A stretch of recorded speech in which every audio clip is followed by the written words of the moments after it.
whispers in the hallway walls. Shadows move but no one calls. Cold breath tickles the back of your neck. What's that? What's next? Knock, knock at the midnight door. Knock, knock, but it's not folklore. Paranormal mischief in the air. We're laughing loud, we don't care. Ghosts and ghouls going place tonight.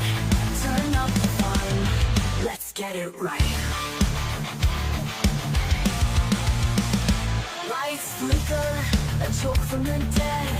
Floating teacups over your bed. Creaky floors, a spectral tease. Who's there, ghostly please? Tap, tap on the window pane. Tap, tap, are you playing games? Paranormal mischief in the air. We're laughing loud, we don't care. Ghosts and ghouls pulling place tonight. Turn up the fun, let's get it right.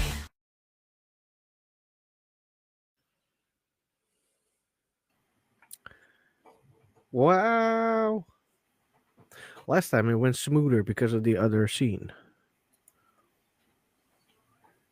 Ah, All And right. it was really, Hey. We're completed. you did Hello. give me the warning that you had a part of the video that does a screaming thing, because I nearly threw my phone across the room because it gave me a fright.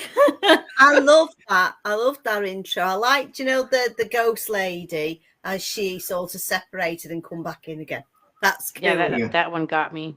Yeah, very cool. That. But Sorry. look at that, it was amazing. I like doing that. I don't know why, but I like doing it. I find those green screens and I'll just put them in somewhere. yeah, it's lovely. But let's start. How is everyone doing? Get over here in the United States. Good. Very good. Yes. Scotland. Brilliant. Okay, Oh, good. Richard, I'm good. Gold. Just getting used to the -1 conditions, but it's all right. The heating going on full whack, and the electricity meters going round and round and round and Yeah, round. And mine's building up, like building that. up. I must admit, Richard looked a bit like a psycho when you were taking everybody off, because he was sitting there like Art the Clown. Oh. I was half expecting the. I'm sharing out as well, so I'm a bit quiet. Ah, there we are. That's all right. I've shared out to as much as I can. Yeah. I was waiting for all the comments to come on. Didn't want to work. Hello, everybody in the chat on YouTube. Hello. Let's hope. Hello, everybody. Yeah. Hello. There we go. A lot pairs. Good evening, good evening, good evening. So I shared out and let's share out on my own page. Well, Everybody in the chat, please share out so everybody can. There's more people to watch. yeah. Or we will haunt you when we go to the other place. Oh yeah, that can be sorted. Oh, the lady over there, Can where be is she? sorted. Right there. Just there. She will hunt you. She will. No, that'd be a mistake if I'm going to haunt you, Shane. I'm not gonna walk around naked anymore. Oh my God! Imagine that. I already see you. Oh my God! Look, No. when I lived in a haunted school, I would always go in the shower and I'd be like, "Please don't be looking at me." And then I'd be like, "You're crazy, Angelina. What are you talking about?" Yeah. But I see you, Shane. Well, I hear you because I was laying in bed just wearing my thong, and I heard voices in my room, and my mascara and eyeliner dropped off my closet, and I was thinking, "Fuck, there's a spirit in my room." And at that moment, I realized I had to go to the toilet. I thought about it 10 minutes on the. When I was would've just that, peed in a cup. Mary? Mary, when was that? Huh? When was that? Oh, that was during COVID. Ah, do you know what? Something really strange happened here last night. Really weird. There was a massive bang outside. So my son comes out. He said he thought I'd dropped dead. So he come and checked on me, right? At least he came and Oh, checked. yes, I'm all right. Anyway, he said, "Did you hear that?" I said, "I did." So we looked all around the house, nothing. There was nothing. So an hour later, I started hearing what I thought sounded like birds, but I couldn't figure out what birds it was. And then it started coming in like a sequence. Now, this is between 1 and 1:30 this morning. So you got like 4 seconds of what sounded like birds, and then it moved to like an electronic sequence Yeah. noise, and it That's went on for 10 seconds, and that lasted for half an hour. So you have a little gap of about 10 seconds, and it was on again. Yeah. But I'm trying to figure out. I've been asking around, nobody heard it. Mind you, nobody's like not up all through the night. But I thought that was very, very strange. So I don't know what it was. So I'm just trying to find out what it That is could weird. be. That is weird. Mm. That's very weird. I've never It's heard a that little bit. before, ever. That's Set up Yeah. a camera. Yeah, yeah. absolutely weird. Or maybe it's just. I saw a UFO this week. Oh, brilliant. did? Oh, tell me Cool. more. Yes, Tell me more. first I thought it was a star, but it was flashing and circling, and I went outside 4 times in an hour, and it was still at the same spot. Did you So I video it? imagined it was a star, and when I came 5 minutes later, it was completely gone. Oh, that's quite gutting because recently I had seen a shooting star. First time I'd ever seen a shooting star was a good while ago. In fact, just before my boy had moved back in with me, and it was one of the times he'd ran back up to my house, and we were just standing outside, and I had just been out the back door, just sitting waiting for him to come, and he just literally came up the garden, and just as I looked up, because I like to look up in the sky, and I must admit I'm actually quite lucky where I live, because the sky is a brilliant view, an absolutely clear, brilliant view. And I just happened to look up, and you know what it's like, guys, when you get the old phone out, just as you look up, it's this. Oh, sorry, I can't get words out the night because of my fibro. The star had just went boom, had flew away, and I went, "You've got to be kidding me!" Had just went, zhoof. And I was gutted, but I was also happy because it was the first ever time I'd seen a shooting star in my life. It's exhilarating, isn't it? It is, but I was that wowed that this the first time I seen it. What I'm really gutted about it though, and I would love to see, is the Northern Lights. See when everybody says, "Oh, I We seen the just Northern had Lights," I'm that. like, We just had that. I posted a picture from my back porch on Facebook. And let me tell you, I'm 53 years old. I never have seen a Northern Lights like what I saw. The aurora. It was mind blowing. Yeah. We had them here in North Did Wales you? last year. But you've got to look through a certain colour on it to get it up, and I didn't realise that. But I'm surprised at you, Lo, because you were in the perfect place. There's no light contamination up there. Yeah. And it's very dark. So when you have your frosty, clear nights, you should be able to see everything. You'll have to do a night watch. I think I will have to do a night watch because every time I fall asleep and everybody goes, "I've seen the Northern Lights," and I'm like, bastards. It's like I'll have to get the old coffee inside me. I'll have to pinch my nose and drink the coffee. I don't like coffee, but I'll need to pinch the nose and get it down my throat. When I get my van next year when I retire, right, I'll come up and we'll do a night watch up there, the sky watch. Oh, that would be awesome. That is You cool. and me.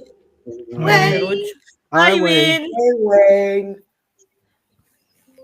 Right, guys, Bye, I'm going Wayne. to jump out and come back in because it's doing that Daleks thing again. 2 seconds, guys.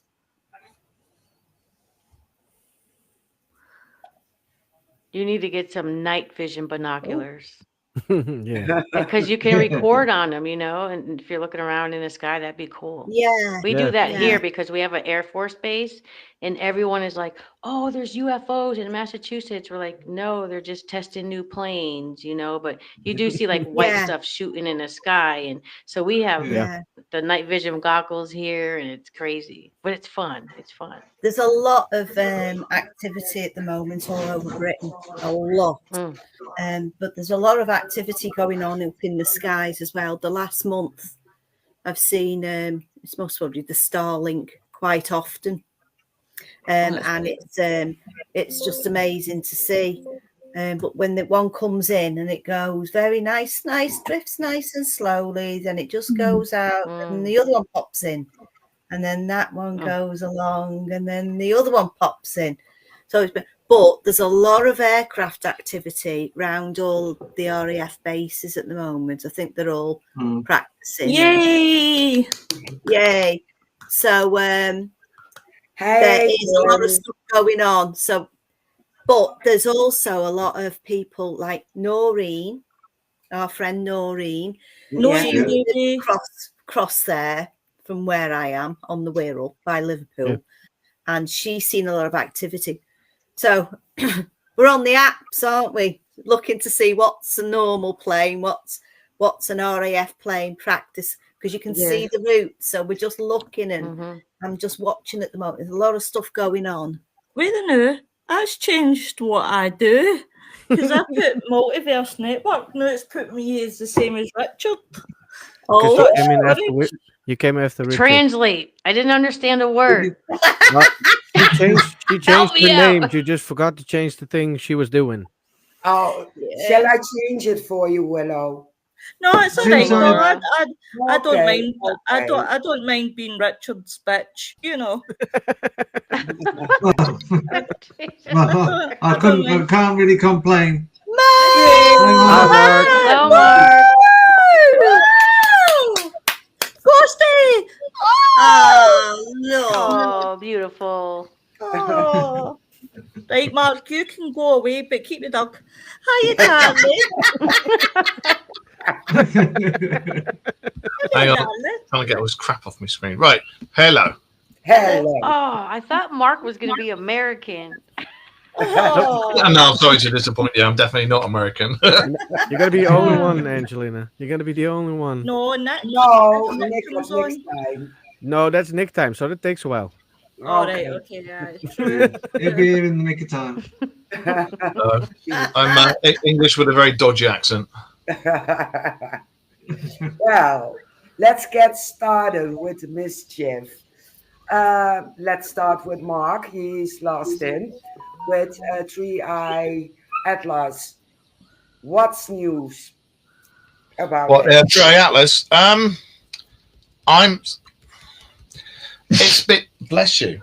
It's been observed speeding up, slowing down, steering out the way of things. The tail flipping. 1 minute it's there, 1 minute it's there. It's been releasing gases, which a lot of comets do, and when they do, and they vent, it'll move the comet.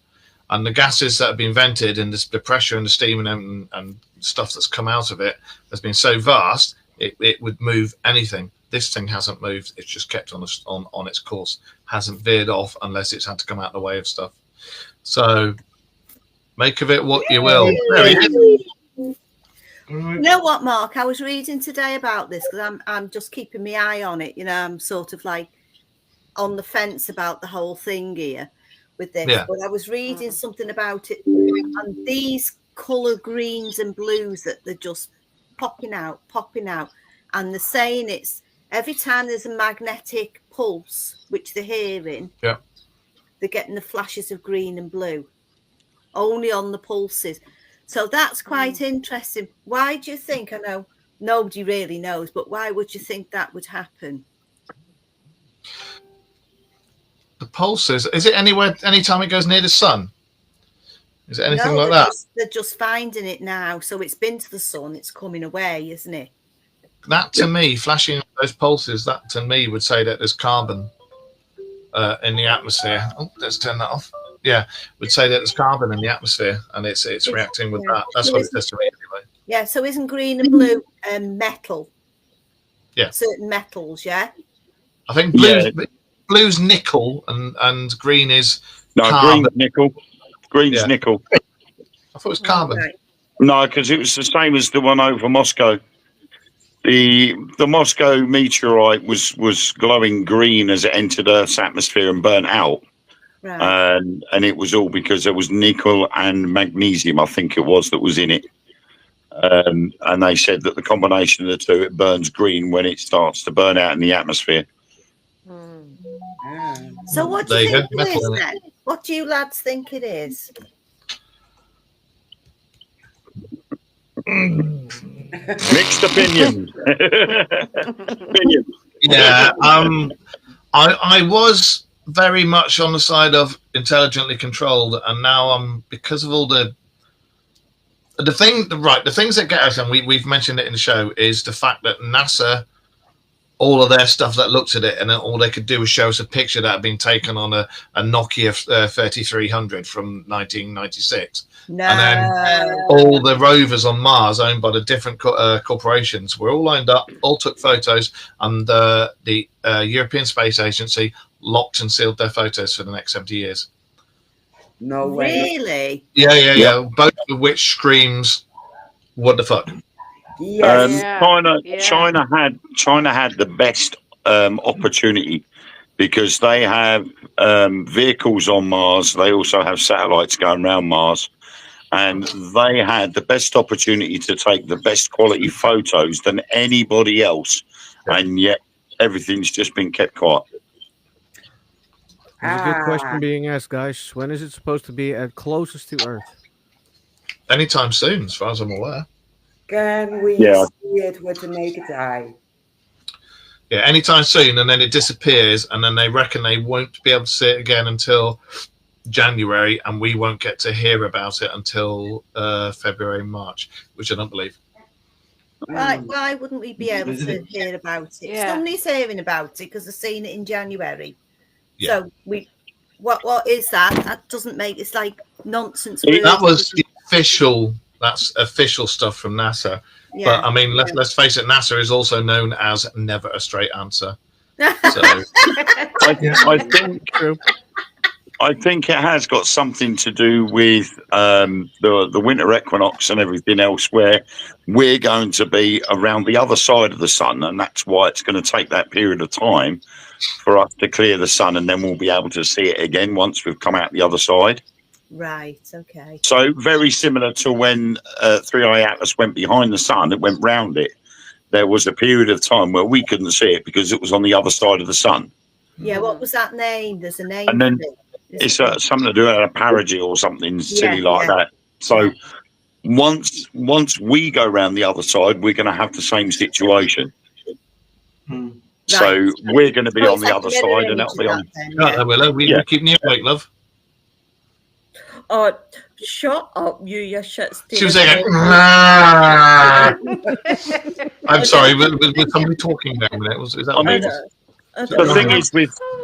The thing is with 3i Atlas is, at the end of the day, everybody agrees that it has or is going to change 99% of the rules of physics as regards to asteroids, because it has done things that most astrologers and astronomers and all of that lot have all been looking into it and gone, this has done something that no other asteroid has ever done before.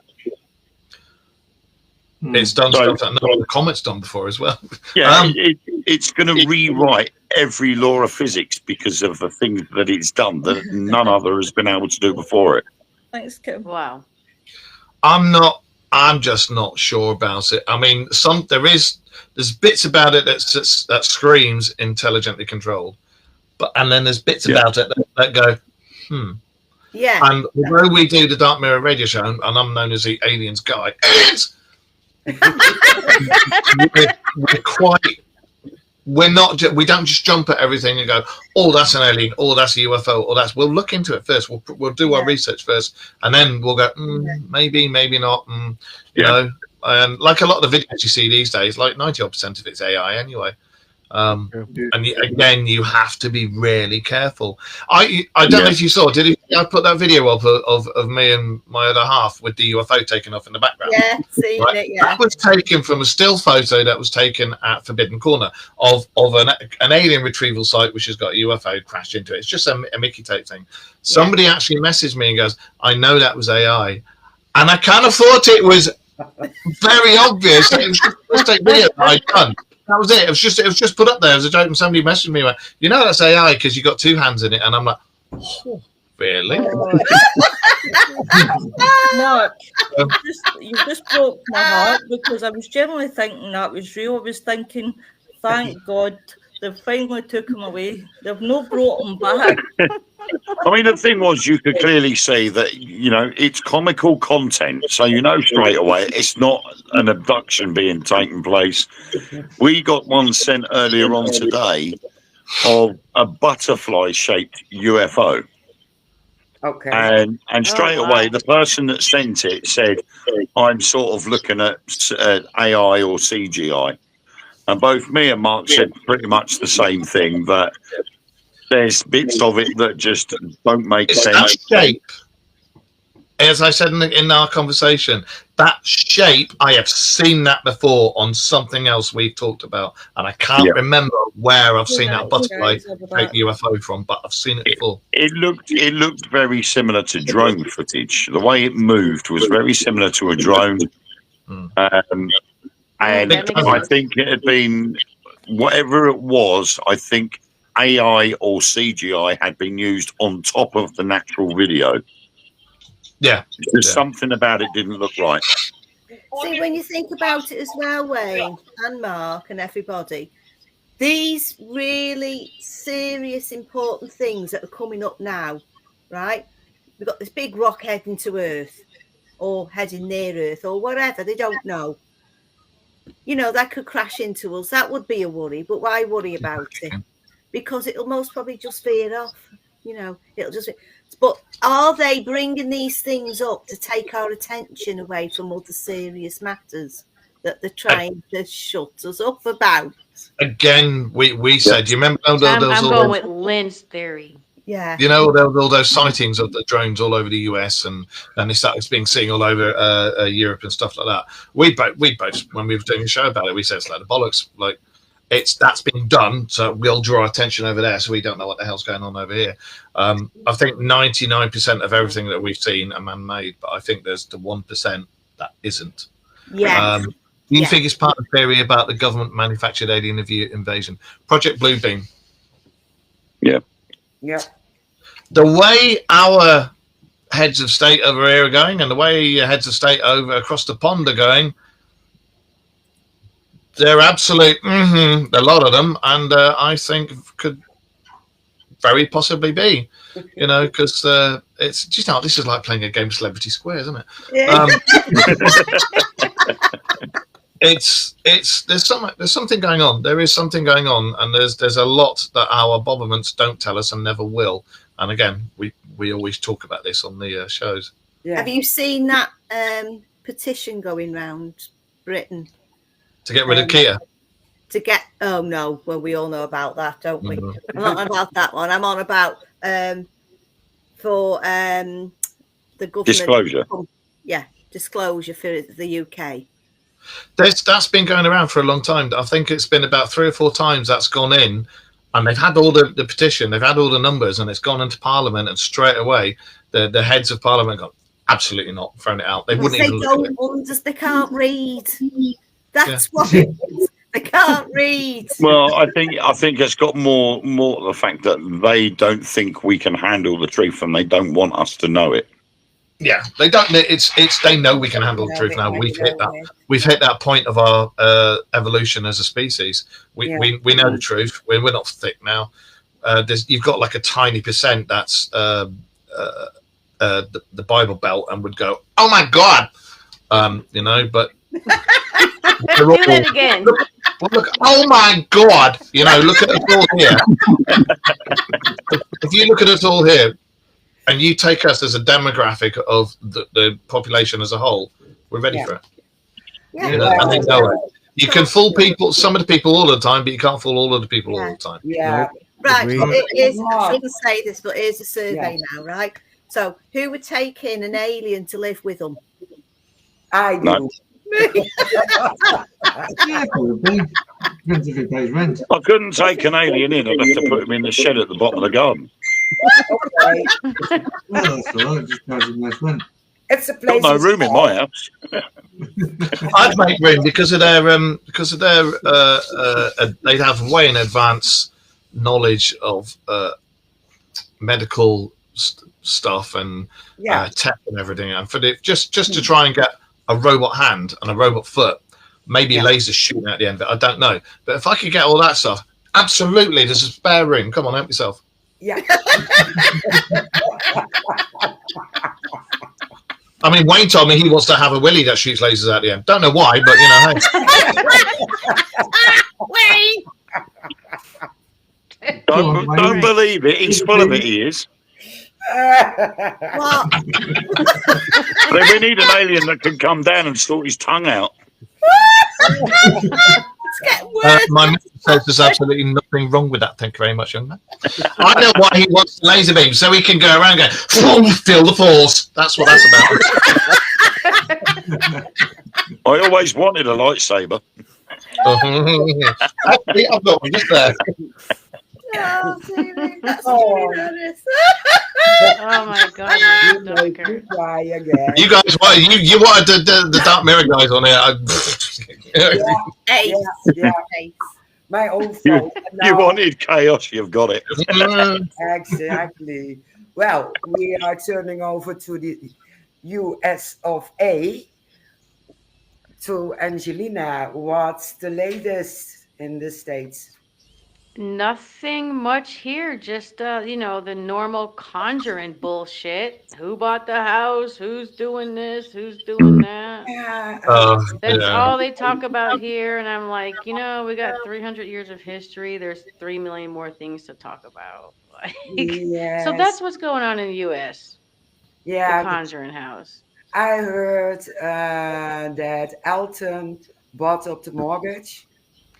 Yeah, I think it was Matt. But the thing is now, like, he bought the mortgage, and people are saying that Jason Hawes will not be offered the house because there was a podcast with Andrea Perrin, and she talked pretty bad about Matt and Elton, I guess.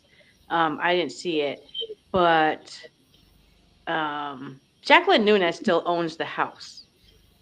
So, in all reality, if Jacqueline Nunes wanted to be can I swear? Yeah. Sure. If she wanted to be a bitch, because she did answer and say, I didn't know nothing about it. No one sent me notice, blah, blah, blah, blah.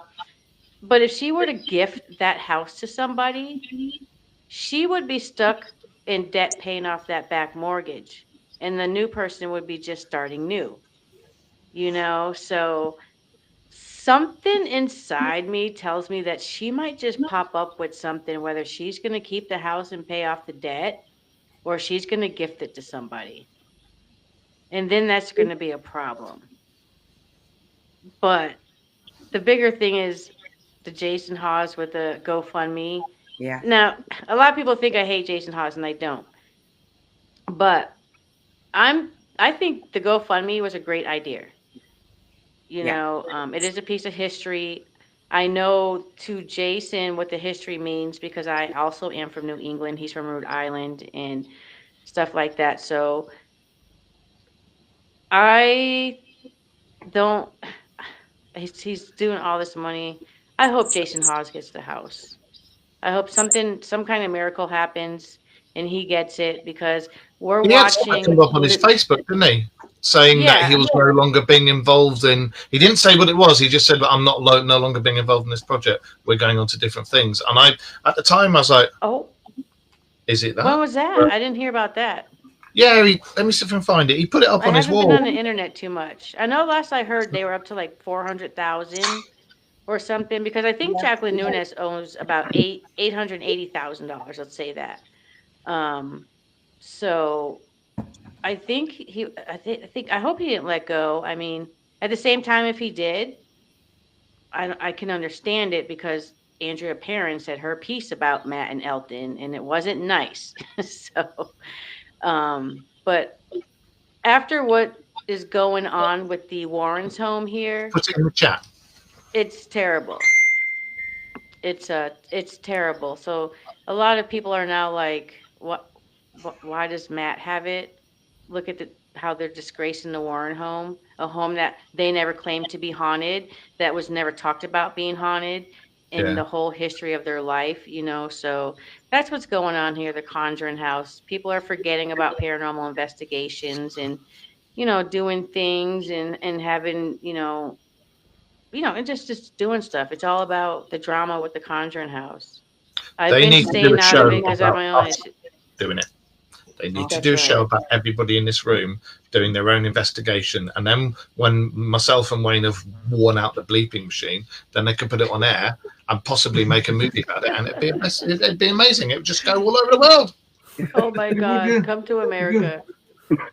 I'd love to. Can you imagine me and him over there like, oh, mate, you call yourself a ghost, fuck off. You know? Oh my God. Well, I will admit it does tend to be Mark that swears. Well, he's ex-RAF and I'm ex-Army, so yeah, I swear a lot. So you guys can come here. We can investigate pirates, witches, anything you can think of. 300 years of history. Look, if you're That would be investigating a great pirates, they show. sound like SpongeBob. Well, SpongeBob. as long as I can swear, I will do it. Listen, in New England, we get Angelina. You swear a lot. Sorry, that's how I was raised. My parents were you too. They didn't just say, "Hey, can you please do your chores?" Hey, do your effing chores. Like, it's kind of built into you. It's not a racial thing like some people think. It's just a It's New not, England thing. Yeah. So, I wasn't allowed to curse, but since I do investigations and I went on a few with some guys and now I can swear like a big guy. Yeah. You learn a new language. Yeah. I work with a guy from Hungary. He's called Rob. Really, really nice guy. He's been over here for a number of years, and he's got a bit of a Yorkshire accent, but there's certain words he can't say properly without a Hungarian accent. And then, he was working with me the other night, and he slipped on his backside and dropped a 45-kilogram bottle on top of himself. I was, oh my God. And it's really funny because when he starts talking to you and we start laughing, he'll just start swearing. And when he starts swearing, he does it in the broadest Yorkshire accent you've ever heard. And it's beautiful. Excellent. Excellent. Well, Willow disappeared, but we are going to talk about cryptids. Cryptids. Yeah. Yeah. Cryptids. Not the body parts left in a tomb. No. Yeah. I came up with the idea because doing some investigations, I watch on TV because I have problems sleeping, and they are talking about imps. And in the UK, some people think, what the heck are imps? But they're talking about elementals. Yeah. And, Yes. some, Creepy, demonic little bastards. yeah, but in America, the imps are malevolent and a low level of demons. So let's That's talk what they are. that kind of shit. They're like 8-year-old children. Let's face it. They're like 8-year-old children when they get together in a group. Yeah. All Yeah, on drugs no sugar. good. A bunch of Drugs fuckers. no good. Yeah. Yeah. Did I Or just just literally like say- my two youngest. Well, who said that, Wayne? Yeah, my two youngest are imps. okay. So if I scream, Oh my we have God. gremlins, it could be the same thing Yep. because they are Mhm. also small into mischief. Yeah. Yeah. So, but what's the difference? I think they're all kind of the same, like sprites. Sprites are naughty little fellows, aren't they? You get up They to make the trouble. birth. And, yeah, all little like fairies that live round the woods and stuff like that. They're up to no good. They're up to no good. And you see, you can believe it or you don't have to believe it. But if you spend enough time sitting in the woods and listening, I used to get told, oh, if you sit there long enough, you can, and the wind blows, you can hear it talking. I never believed it, and I heard it one day. Frightened me to Wow. death, did it? You know, Frightened me. Wow. you Yeah. know, all like, I won't say cryptozoology, but folklore creatures like imps and the fae and everything like that. The fine. Yeah. Again, Wayne and I, we've done several shows about it, including the Tuatha Danann, which is the Irish phase and everything like that.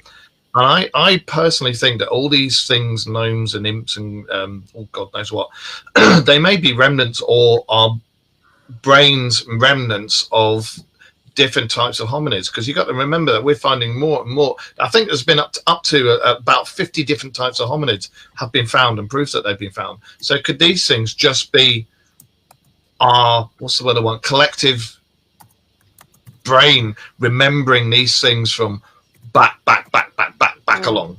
And that's what it is, and that's what all these things are. There's little bits of the ancients still floating about. Well, they do say everybody's got their DNA, and it enables you to remember certain things, or you've got certain actions. Because That's right. don't forget, to be here now, we've got thousands of years of our ancestors who've lived through that. So it's brought through. It's brought through somehow to us. So we do remember, or we do feel, especially if you're sensitized, you can feel energies. You sort of know things. You know it's going to happen. And know it's there. Yeah, and it's part of your DNA. Everybody has it, but sometimes you're just not switched on because it's nonsense. No, you need to open your mind up and think and really relax and get into all it and think about it, because things don't happen for nothing. They happen because they need you to remember, and we are the people who are going to be remembering that, because we're part of it. But in the future, that's all I'm saying on that one. I think as well, a part of it is, as children, we were all read, or we would read fairy tales, which involved fairies, goblins, elves, imps. You know, I mean, one of my favourite one was always the cobbler and the elves. Oh, I love that's right. They made the shoes and everything. You know, beautiful fairy tale. Somebody's trying to join. Sorry to bounce in. So I see somebody's trying to join. What I'll do is I'm going to back out, because I'm only going to be here for 20 minutes anyway, so it's pointless me actually being here, because I've got personal stuff to deal with in the background tonight. Unfortunately, this came up. But I want to say thanks, guys, very much for having me, and thanks very much for everybody that's watching. And I just want to say Nessie is still fake. There's no evidence for Nessie. And that's just what I just want to say tonight. And it was lovely seeing you guys. And Before we go, Scots have got the Mac Macfeagle. Ask her. The Scots have got the Mac Macfeagle. They're typing name. And I just want to just point out something else as well, guys. Mark is still an asshole. And Ghost is still a beautiful, and Ghosty is still beautiful as ever. Right, guys, I'll catch you soon. Right, bye, everybody. Bye, love you, love. Bye, bye. Oh my God. But yeah, I mean, funny. if you look at the story of the cobbler and the elves, you know, these elves were coming in and they were making the shoes for the poor old cobbler. Yeah. And then he was able to sell them, and he ended up becoming rich because of it. Subliminally, that gets imprinted into our minds about elves. Then you read other ones about fairy godmothers and fairies. Yeah. And again, that gets imprinted in your minds. So as a child, you grow up in believing in fairies, elves, goblins, and so on. Yeah. But obviously, like a lot of things in adulthood, you tend to close that off and you tend to say, nah, it's a load of rubbish. I don't believe in all of that. But there will be others that will say, well, actually, why can't they exist? Exactly. Do you know Have you what? ever And it's watched the Grimm? people that are open-minded that will ask that question. Have you ever watched the series Grimm? Yeah. The best answer I ever saw about any of the fairy tales and that was when they explained Grimm and they said they weren't fairy tales or stories, they were warnings. Mm-hmm. Yeah. Yeah. Well, you read the original books of Yeah, the and they're Brothers not Grimm. happy, jolly stories. They are not Disney fairy tales. They are horror stories. But But they are. saying that, you know, it's all down, all these fairy tales and the stories that we like, Little Red Riding Hood and all that lot, and Jack and the Beanstalk, they've got really dark stories behind them. See, I've always said this Jack and the Beanstalk, what's that about? Going up in the sky to another world where the giants live. Now that takes you back to the Emerald Tablets. Yeah? The Emerald Tablets and the giants. Hi, Noreen. Noreen! The Emerald Top Scrolls of Thoth. Yeah? I mean, if you ever get the chance, watch the Norwegian film Troll. That's a brilliant film. It is Love that. awesome. I watch it every other couple of months or so. It is a brilliant film, and it is based on Norwegian folklore about trolls. Yeah. Wow. And it is brilliant. But when you look back through Norwegian history, they do refer to trolls quite a lot. Yeah. Yeah, they do. And they are these big beings, you know, that walk around. And, you know, so the legend of trolls has carried on just the same as like with Jack and the Beanstalk. It is possible that at some point in time there may have been, as we say with the Emerald Tablets, that there were a race of large beings, and it's possible that they could have had, in reference to their craft, their spacecraft, the spacecraft. Yeah. Look at the Native American legends about a race of red-haired giants that were here before the Native Americans crossed the land bridge from Asia to America. Yes. Mm. Yeah. Which So is it's all interesting, circling isn't it? around All Bigfoot. these. I mean, you think about all these, like Jack and Bean talking about it again, and Snow White and all that lot. We've got pantomimes. Do you have pantomimes over in the Netherlands and in America? Don't even know It's what they are. behind you.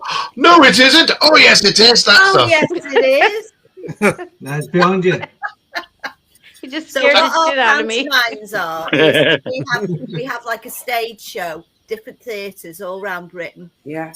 and it's normally between Christmas and February, March. And what they do a pantomime of a certain thing like Cinderella or Little Red Riding or anything like that. Jack and Beanstalk. Yeah, Jack and the Beans, they have it all, right? They have everything. And what they're doing is a continuation of what's gone on for hundreds of years. So where they used to do it sitting around a campfire, then they used to do it sitting in the square or, you know, in the church halls, then going into different places. And now they do it on the theatre. And they're making millions off it because the kids love it. Mm-hmm. Yeah, we don't have that. Not that I know of. Oh, We might. I don't know. I've never heard of it, but we might. And you'll always get a man dressed up as the dame. Yeah. Yeah. There's always this one figure. It's the panto dame. It's always the biggest character of any pantomime, and it's always a bloke. We don't need that where we live. We always have men's and women clothing. That's not. There's nothing weird here. No. It's not brilliant special either. stuff. They have dancing, singing. They always have the singing girls on. They have a singer on, They do that and as they well. always give presents out. But it's all about telling that story. Yeah. I Funnily go to enough, something like that. they've just done Jack and the Beanstalk. I'm security at a holiday. What do they call them over in America? They're trailer parks in America, aren't they? But Trailer we have parks, them over yeah. here, and they're called holiday. You know, people go on holidays and rent them out and stuff. And in the main hub and everything, we've just had Jack and the Beanstalk. And do you know how many times you can watch Jack and the Beanstalk and then go, I am sick of this? But yeah, they just had Jack and the Beanstalk, and one of the guys was dressed up as a woman who was Jack's mum. You know. Yeah. But they're doing new ones now though, where they are very cleverly made, where they are still like the fairy tales. It appeals to children, but at the same time appeals to adults. The jokes are aimed at adults, but wouldn't offend children or make children think they're rude. They're very subtle adult jokes, but kids would laugh at them, not realising the true meaning, but adults would straight away. Yeah, there was a lot of I've been to a few of them, and they're hilarious. Yeah, they are. But the kids love them because they think it's all innocent, but us adults know the real truth, you know. Do you know what? I went to see Ken Dodd once over in Liverpool. It was I took the kids over there, right? And they were doing this pantomime. I was the only one that laughed all the way through his joke. Going, I was crying. He was hysterical. Yeah. But I don't think people here, they don't realise who Ken No. Dodd is, do they? I mean, I have to try and explain to my kids why Winnie the Pooh isn't a very cute figure anymore. Especially after that movie came out. Yeah, courtesy of Disney letting go of the rights to Winnie the Pooh, and then Winnie the Pooh Blood and Honey came out. I watched it and I'm like, oh my God, that's ruined Winnie the Pooh for my childhood. Ruined your whole childhood, doesn't it? It's just gone. But they're doing it with all the ones. Everything that Disney has lost the rights to now. Yeah. These companies are grabbing a hold of the rights and going, right, we're going to make a horror film about this now. Yeah, exactly. Seriously? Oh, they ate Piglet. Can I ask a question? Right, we're talking about cryptids. So, right, what is the Jersey Devil? I think it's me personally. I think it's a giant. Because I'm my OCD, my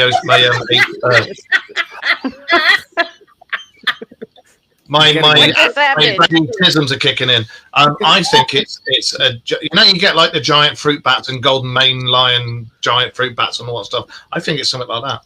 Ah. And the Mothman.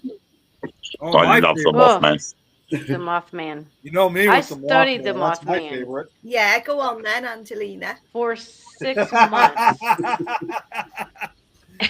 Where do you want me to This start? cat is vicious. Look what it did to me.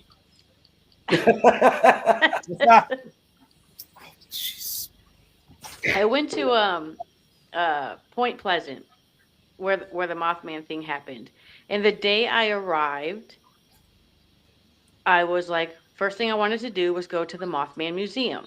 You had your photo taken with the thing, didn't you? The statue. I think I did do that first. No, I didn't. Because as we're walking towards the museum, the fucking thing was on fire. What? The whole attic part of it was up in smoke. I have a video of it somewhere on my Facebook. And I'm like, no way. So I was supposed to be staying in Point Pleasant and traveling across the bridge to go run my friend's restaurant while she was on 6-week leave. And I was like, okay, making money and studying the Mothman. This is great. Well, when I seen that thing burn down, and they were like, we don't know why, we couldn't find anything, whatever. But I went over the bridge and I stayed in Gallipolis, Ohio for 6 weeks, directly across the street from Point Pleasant, across the river. And I tell you, I was by the Silver Bridge because they said the Mothman was the problem for the Silver Bridge. That's why it fell down. I don't believe that. But I was fishing off of pieces of that bridge. And I was live one day, and people were saying, Angelina, who's the other women with you? I'm like, I'm up here in Gallipolis by myself. There ain't nobody with me.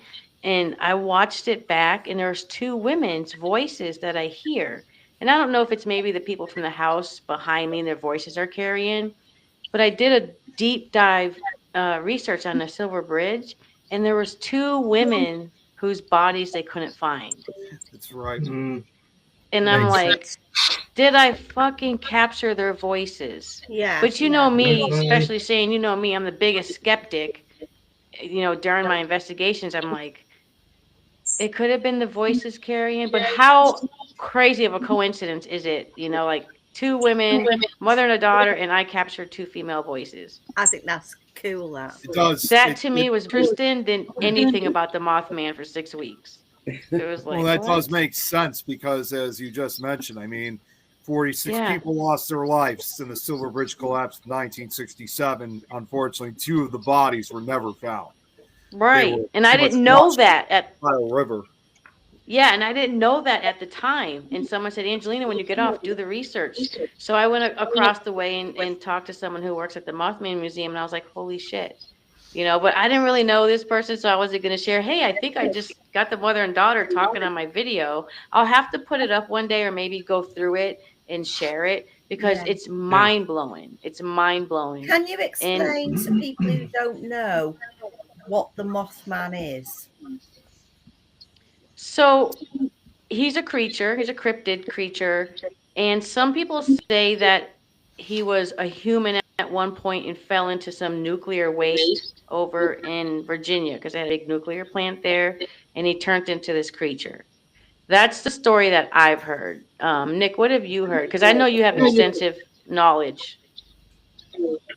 So when it comes to the Mothman, I mean, we still don't know, of course, obviously, what exactly it could have been to begin with. But the most popular theory is kind of similar to what you said. Although the difference is they say it may have actually been some kind of bird or an owl.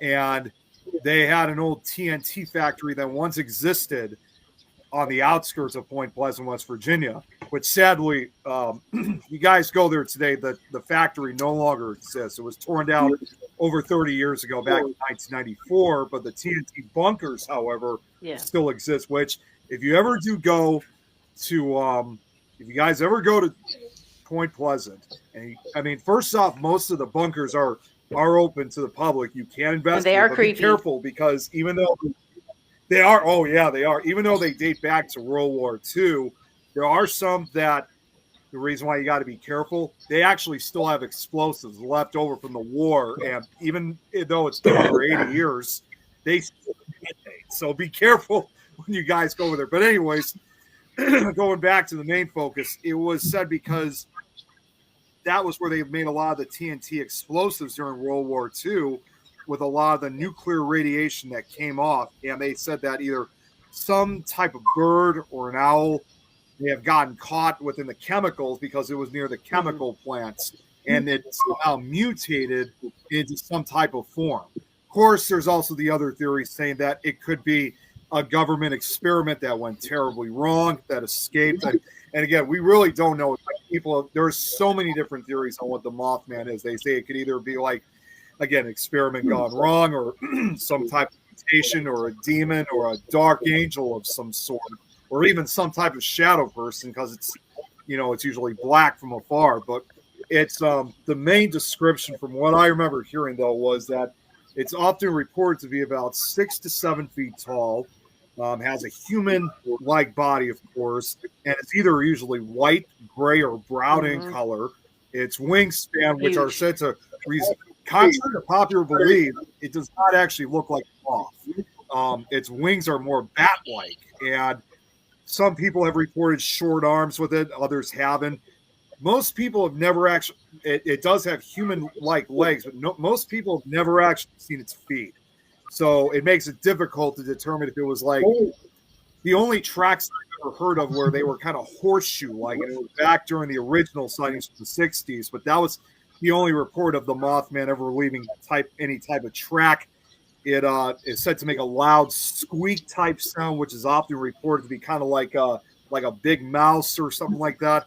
And of course, its most noticeable feature, obviously, is that it has these red glowing eyes, which, according to what most witnesses say, the red is different. They say it's unlike any type of red they've ever seen. Now, again, surprisingly, most people have never seen the creature's face, except for one witness, 18-year-old Connie.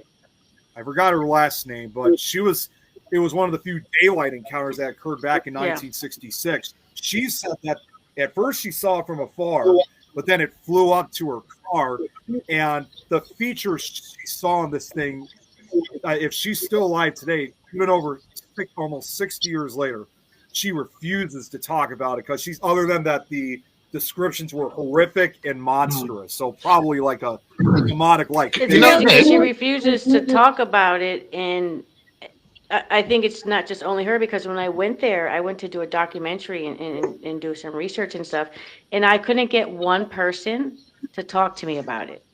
They were just like, no. And I'm just like, wow, they just really don't want to talk about it. And I went to the museum, and they'll give you the information that's there in the museum, but they don't really talk about what people have said or anything. But I'm interested to know, I forget how they said the Mothman got his name, but when I was there, what I noticed was moths everywhere. Thousands, tons of them, all over lights. Just so I wonder, is that where they got the name? Can I say something? As an English guy talking about this, one thing that's interested me is you've had sightings in Vietnam, Japan, Mexico. Russia. Yeah, I was just about to get to that. But the most interesting one, which I find that really touches on what you were saying about a nuclear accident or something, is 1986 Chernobyl in the Ukraine. The black. That really interests me. And there have been sightings of these things before natural disasters. But do you think there could be a possibility of? I know it's the other side of the world, but could there be a link between Chernobyl, nuclear, America, nuclear? So I honestly believe there might be. And I actually have discovered during my research that he may have actually been appearing in a lot more of our historic disasters than previously thought. There was a website that I came across. I don't remember everything. I should have copied my document and read it to you guys, but from what I saw was that supposedly we now believe that the Mothman, there are supposedly accounts of the Mothman that were seen at least throughout a good century, like with prior to the San Francisco earthquake of 1906, the sinking of Titanic, 1912. Even, and not just natural disasters, like even like right before Pearl Harbor during World War II in 1941. Even Mexico City earthquake, 1985. And he even supposedly was seen prior to the swine flu epidemic, in 2009, which also kind of gave me some wondering that what if he may have also appeared prior to COVID? I mean, there's almost like a list of different ideas. In fact, everybody always thinks that the Mothman only started back in the 1960s, which that's actually not true from what I've researched. I agree with you. I think the first sighting was 57, wasn't it? It was so in the modern day it was 1965.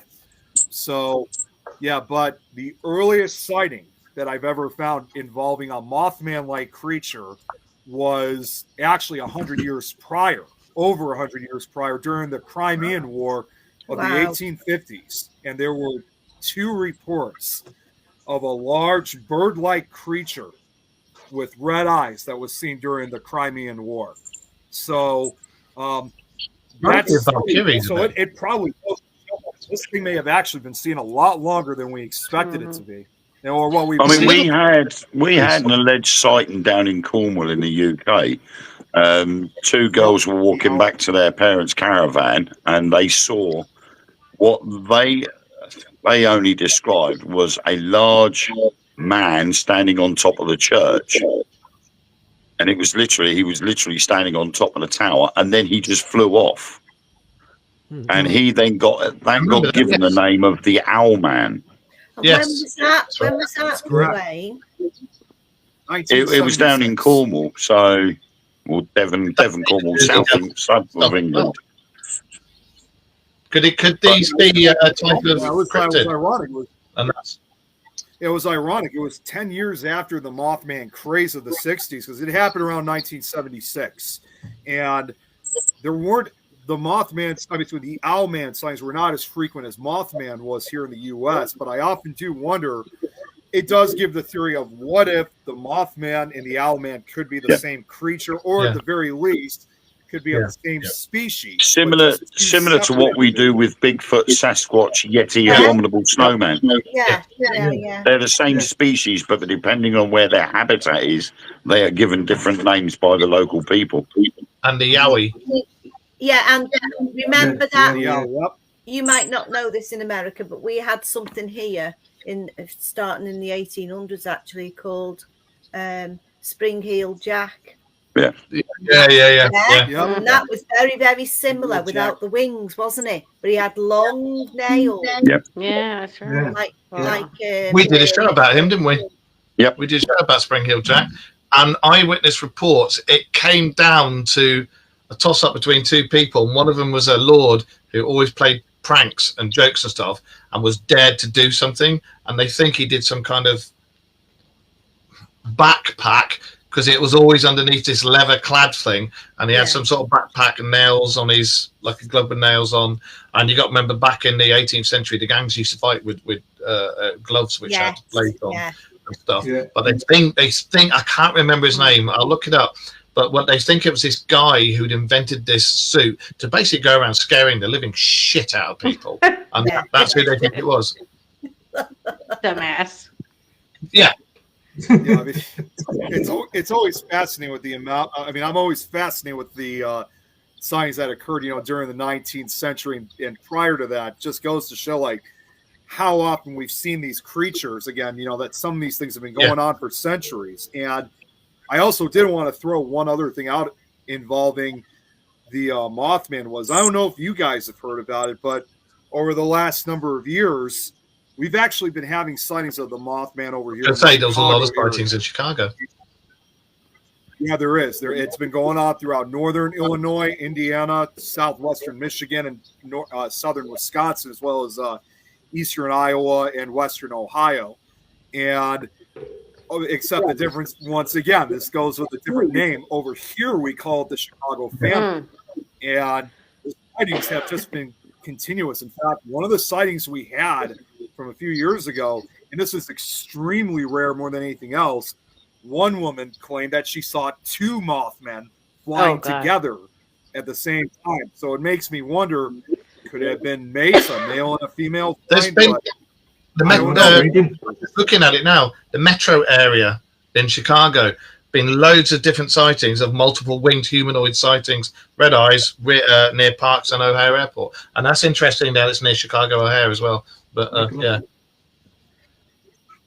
It definitely kind of put us on edge, because we were kind of concerned, thinking, is there supposed to be some type of impending doom happening to us? And we even we kind of speculate that when COVID started really affecting our city, we thought, well, this could be the disaster that he was trying to warn us about. But of course, obviously, that's just a theory. Maybe he's just outside your house and affecting your lights, Nick. Yeah, maybe. You play with your own buttons. Can I ask something? Do you know that I can't think of the name of the film? There was a film, American film done. And The Mothman Prophecies. Mothman Prophecies. It was where all those football players from the high school was going on the bus, and that wing thing came along. Oh, Jeepers Creepers. Yes, Jeepers Creepers. Yeah. Now, to me, I think that's like the Mothman. That screams Mothman. I see it kind of more. I mean, he does. I see it here more. In go ahead. In Virginia, he does. There are sightings all the way from Chief Cornstalk, just like Spookfest says, and that goes back to what 1720 was when the Shawnees were there. So sometime around in that frame. So what if it's the same creature and it's traveling, and then it can kind of shape itself into something else? Better yet, could be also. That's the one. Yeah, or could could it even be some kind of, because there's a legend that goes that Chief Cornstalk supposedly cursed the land of what is now West Right. Virginia, prior before the European settlers took over, and he cursed the land to punish, those that took over their land and forced them away. So they also think Yeah. too, what if this creature could also be the result of the curse that left almost 300 years ago? Yeah. That's true. Well, Yeah. you And know, a lot to be that's, said that's about Native Because American didn't they stuff. have the war? Did they have a war like in '63 or something like that? He was very prominent. It was in the it was somewhere between the 1730s and 1750s. I see, that's a believe. possibility because hundreds of thousands of years ago, people used to live a long time, didn't they? Hundreds of If years. you read everything right, and you go from the King's List back before the Babylonian scrolls and the Emerald Scrolls itself, we lived Yeah. for thousands of years. And then Yeah. when we had our DNA, and it's been proved we had our DNA genetically altered over a course of 20,000 years, which Yeah. in evolutionary terms is that. But there is scientific proof that's happened to us. Yes, And ever since yes. then, our lifespan went, and now it's starting to come back up Yeah. again. Yeah, yeah. So the Battle of Point Pleasant, that's what it's called. I was wrong. It was in 1774, which ironically, I think that was later on the same year when West Virginia. Yeah, was Lord founded Dunmore's war. I as think a that was Lord state. Dunmore's war. And they even had sightings of the Mothman. Yeah, and they said despite negotiating a peace treaty afterward, the truce broke down with the American Revolution, of course. And Chief Cornstalk, tragically, he was murdered in 1777 by American militia while trying to warn them of growing unrest. So I got a picture with him too. that's another. In the Metal Mothman. Is there any? Well, it's funny. I actually went to the Mothman Festival Isn't over a that decade awesome? ago. Oh, it's great. Amazing. We went in 2016, so like represent the 50th anniversary of the original Mothman reports. And I don't think we could have came at a better time. And I love the event. I'm hoping to go back, hopefully next year. It's awesome. Right. I reckon that's in the last year we've had 2 sightings of Mothman on the chase, on Cannock Chase, Have you? and I reckon they've had 1 sighting of the Pigman. Wow. Wow. So it's That was me in McDonald's. yeah, it could have been actually, yeah. Wait. Yeah. You know when you get The sighted other time, of hairy men over here Oh. in the I'm UK, sorry. you don't get the sightings of the hairy men and stuff over here in the UK. Our big bird stuff. It's just me without a t-shirt on in the summertime having a barbecue in the woods. No, there we go. Contrary to popular belief, I just want to throw this out because, since we were talking about the movie The Mothman Prophecies, if you guys remember from the end of the film where they said that although the Mothman had been seen in other parts of the world, it was never seen again in Point Pleasant. In reality, that actually was not true. I mean, contrary to popular belief, because yes, the sightings did end for quite a while in Point Pleasant, but the reality of it is that Mothman never really truly left Point Pleasant. I've heard of people who said that they've encountered or witnessed it in Point Pleasant itself as recently about 6-7 years ago. So you can kind of say he still makes visitations to Point Pleasant every now and then. But, again, I honestly at this point think that there's multiple entities I believe of it. So that probably I believe he's still- there.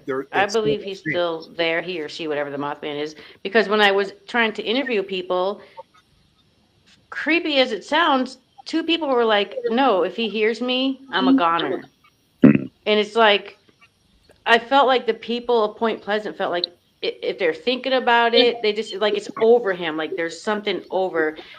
I had a great time at Point Pleasant, but it was dark sometimes and just dreary and just it was really weird, especially walking the paths and going into little tunnel things and the domes, yeah. And when TNT I was in the bunkers. bunkers, I'm not a scared person. I will walk through a location with no flashlight, nothing. I'll use the walls. But I would not go. I stepped in the door and put my foot out of the door. I would not go any farther. My hair just stood up. I know some of it was natural fear because you're going into something where if the door closes, but something would not let me. I got footage and I'm just at the door. I'm like, I'm not going in. And when I was by myself and it was just a feeling that I've never felt before, just walking up to them. And then when I went inside, I was like, I can't. So do Angelina, do you? you think the village Would where you you avoid? were, is it a village? Is it a small village? No, it's Right. a Yeah, Point pretty Pleasant's big pretty Do you, town, big. isn't it? where this thing happened, Yeah, it's right on the outs. It's right do on the you Ohio think River. that the people in that area who've lived there, for a long, long time are like coveting it? Well, they will hide the secrets because they're scared of, it's Yeah. a bit like they're scared of anything coming back onto them because they're so indoctrinated with it when they're growing up over all them years. Are they frightened of even mentioning it?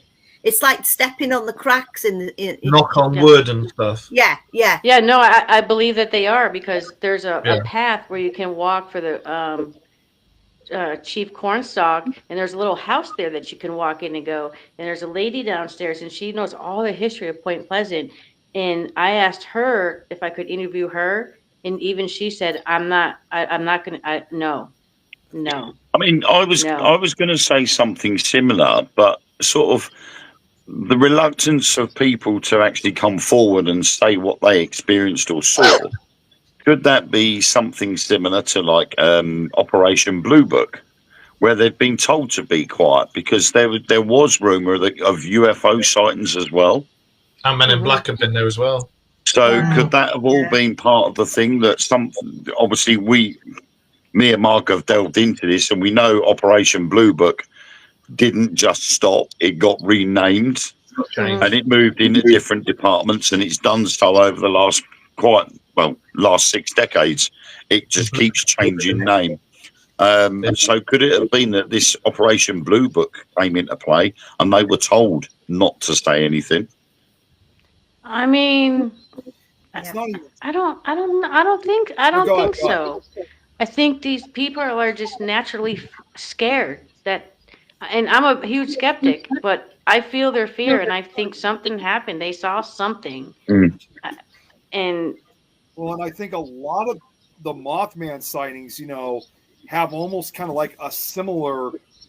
And I can see why they're scared, when it comes to questioning it, because what I've also seen in my research is what's known as the death or the Mothman death list, and they said, and this includes the victims of the Silver Bridge collapse, 84 people who were involved with the sightings, with the movies, with the media, the encounters, have died, because of their association with that's Mothman. a lot of people.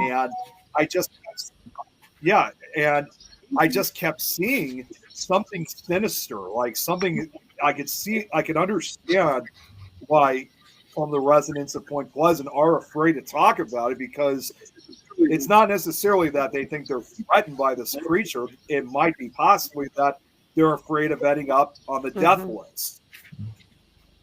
But could this death list be the result of people opening their mouths and saying things when they've been told to keep quiet? It's possible. Could It's very likely. I mean, it's There's a hard to say possibility. for sure, but that's a possibility. So it may not necessarily be the Mothman coming back to get them because they've opened their mouths.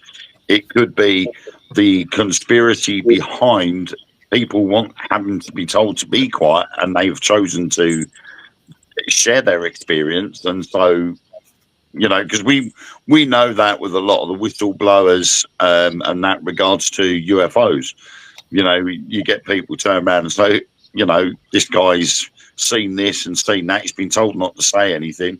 He's just opened his mouth, and now all of a sudden he's been poisoned in a restaurant. Yeah. That's that's crazy you say that, Wayne, because now I'm thinking, like, how come I never asked them why they don't want to do the interview?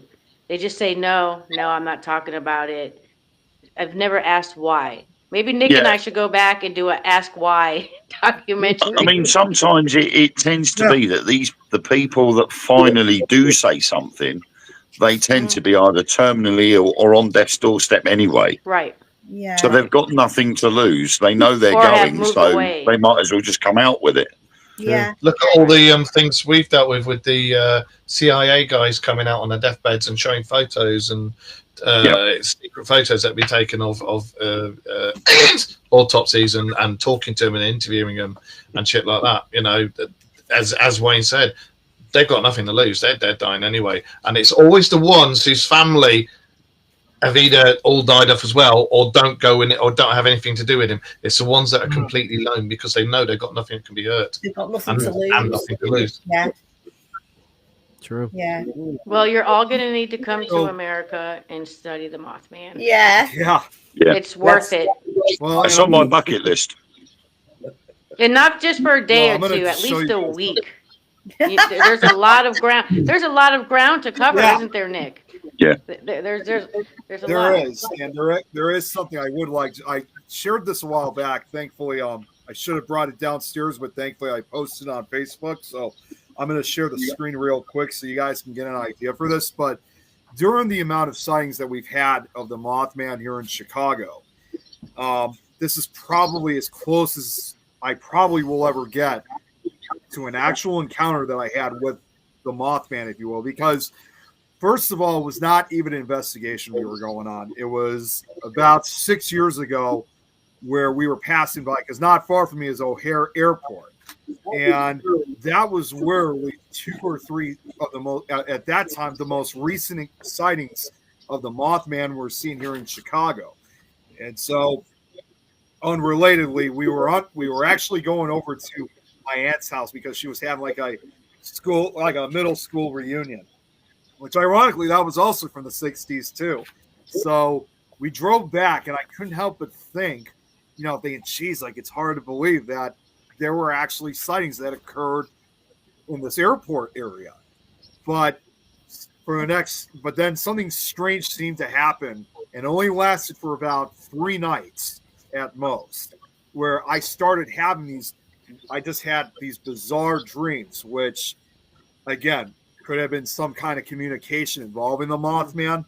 I'm not sure, but it was always the same setting. I was like in this pitch black, like very dark, almost cave-like room or something like that. I don't know exactly what it was. It was pitch black, and I would see this huge winged figure in the dream.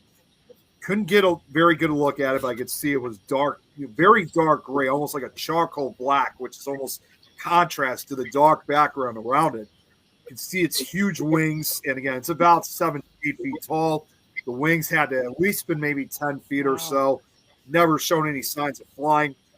But the one thing I can recall was the red glowing eyes, as everyone was talking about. And again, it's like, and this is from a dream itself, but it just felt so realistic and almost like I really was awake experiencing this. And when I woke up, I actually was sweating. Oh, wow. Like, I wouldn't necessarily call it like an actual, like a nightmare, but it almost seemed like there was some kind of message involved. Exactly what the message would have been, I still don't know to this day. But what I decided to do at the very least is I made a drawing of what I saw. And what you guys will see is exactly like what you'd see with the other Mothman reports. Now, when I show it, I always apologize, say that I'm not a very good sketcher, but this was as close as I can get.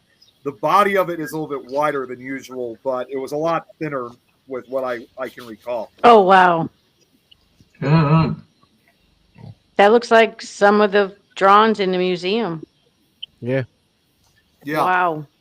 Like I said, I drew it while the memory was still fresh. And I mean, again, I'm not that great, but it's a lot better than I expected it was going to be when I drew I this. just got the chills. Woo. Could they be it looks like he's giving off gas there. It kind of does. Well, is it you? You got, like I said. He just farted. It's the only guy I know who's farted in was it your car? Is it in your car? Farted in his car and had my arm in the back of the car going.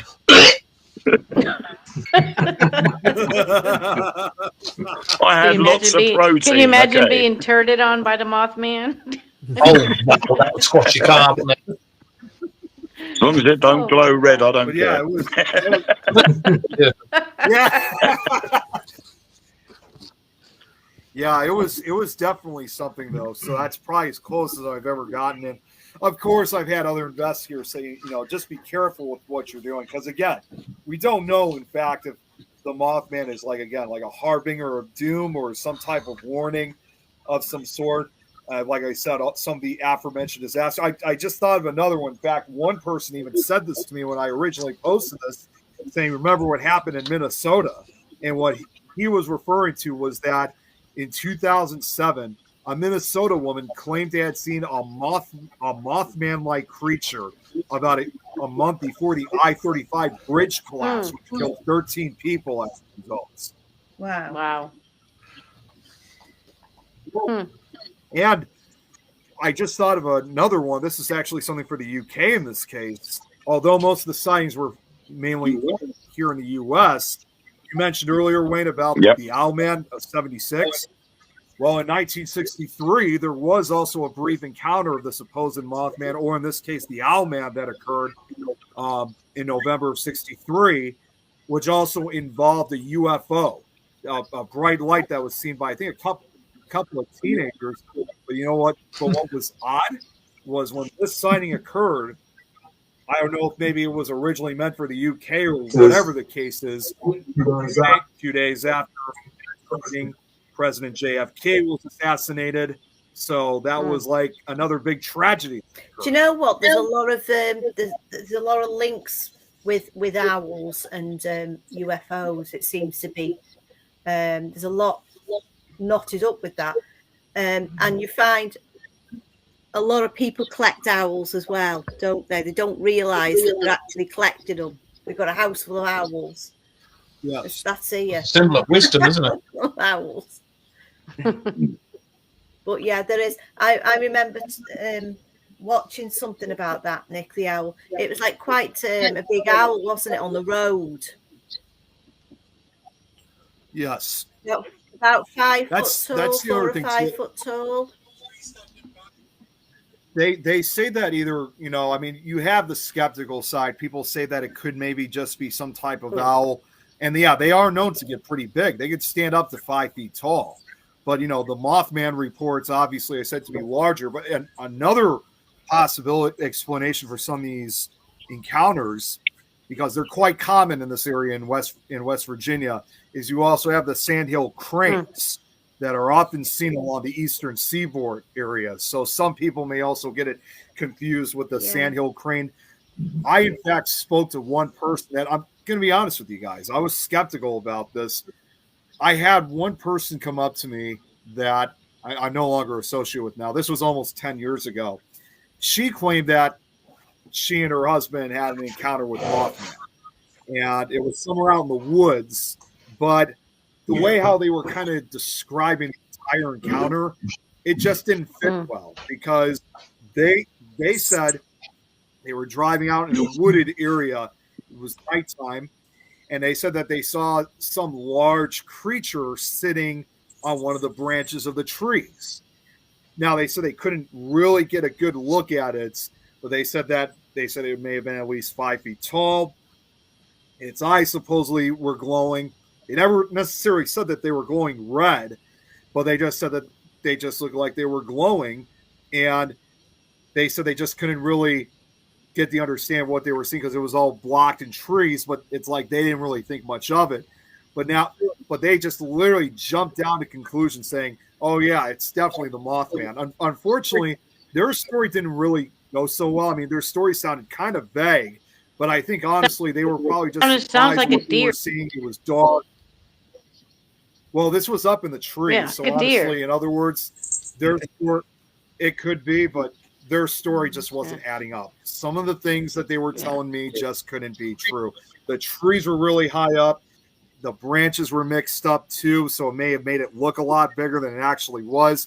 They couldn't see like anything else other than these supposedly You got glowing big cats red in that eyes. area. I just really believe, I just really believe at this point that they had seen an owl and the supposed red eyes. I mean, it's common for any type of animals or night creatures that we see after dark that the eyes reflect, off of headlights.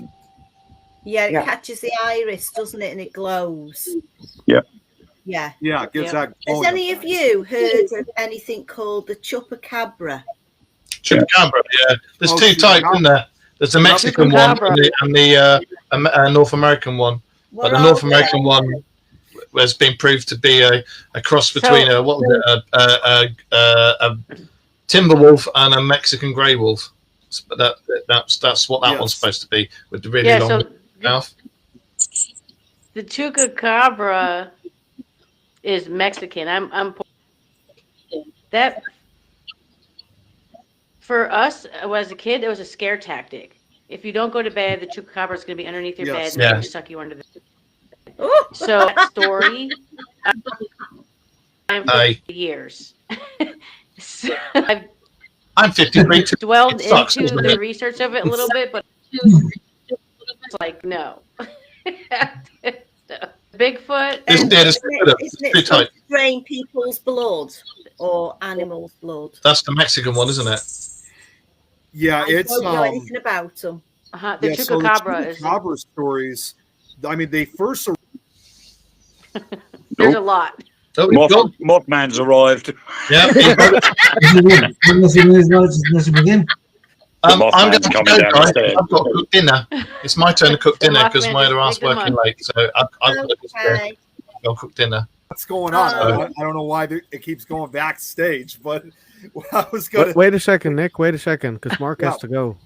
Oh, sorry. Yeah. I was just saying goodbye. Thanks for having me on there, and I will try and come on as often as I can. Yeah, But good I've got to nice go. meeting you, I've got to Mark. go and cook dinner now. So. Seeing you, Mark. And you guys, see you all soon. Bye-bye. I don't know how you come off here, but I will try. Oh, there we go. There we There go. you go. Just like that. Just So- like that. Oh, yeah, so like Oh, I've got bigger. the chupacabra stories I recall, they Oh. did originate like starting from like Central South America. Then they started moving their. It's like as if they started migrating, and it started working its way up towards Mexico, so it became part of Mexican folklore. And at this point, from what I've heard recently, is that they've been seen now throughout a good portion of the Southwestern and even other parts of the United States. So they've kind of become, in a way, American folklore as well. Do you think they're like the Wolfmen? It's hard to say because there are some different descriptions revolving around the chupacabra, because obviously we just mentioned about the wolf-like one, the dog-like creature. In earlier reports, they said it looked almost like a gray, but with quills or spines on the back of its Like head. a lizard. Yeah, It stood and said up. to be. Yeah, it had these long, sharp claws, again, glowing red eyes, which in this case, some people say they get kind of like a nauseous feeling when they would see these red eyes, and it would also sometimes leave a smell of sulfur behind. And then Wayne, the third do you is notice? Do you recognise anything like that in the alien world? I mean, obviously, I know of the chupacabra. To me, what Nick has just described isn't anything to do with the chupacabra. I think that's more something to do with a different type of cryptid altogether. It could be. That's just sometimes how they point out to some of the encounters. And then the third and less popular description, some say that they also say it almost looks more like a vampire gargoyle-like creature. It again has wings. Some people have described it being half man, half vampire. But a lot of the They're sightings really in this day and age- small but vicious. yeah, I mean, a It lot all of the depends si- on whatever your family's made up over the Yeah, I mean- decades and centuries, you know. Yeah, I mean, a lot of the modern day sightings in this day and age, however, though, have usually been revolving around the dog-like type creatures, which a lot of people are starting to say that, okay, this is the actual chupacabra. Maybe they got that vampire story from that because a lot of these vampire films, they've got like a wolf-like creature that comes forward and sucks the blood of, they always seduce the women, don't they? And suck like the a blood. succubus. Thing is, as well, we have to look at evolution. We can't say that another species will evolve from, say, like a chupacabra to something that has developed wings or a change of shape, Yeah. because we've got our own evolutionary ladder that's gone on over thousands of years. You look at horses; their evolutionary ladder has lasted a lot longer.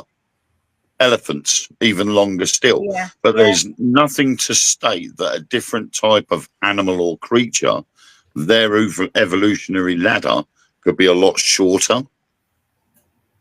So you could be looking at a change in a species over a short period of time rather than a longer period of time. Mm-hmm. Yeah. Yeah.